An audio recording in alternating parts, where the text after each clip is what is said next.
Too much noise. Everyone's speaking, everyone's selling, everyone desperate to be seen. Voices over voices, making our choices for us, telling us who to be, what to believe in, what to fear, and what we should love.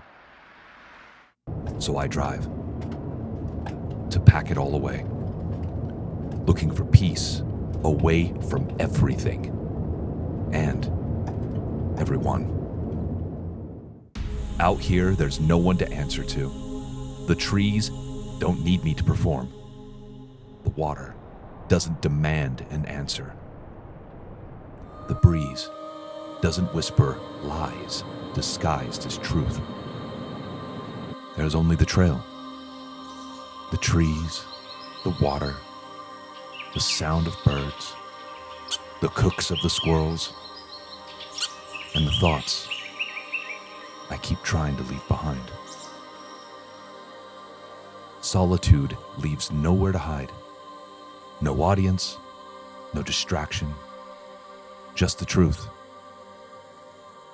The world gets too loud, so I go alone,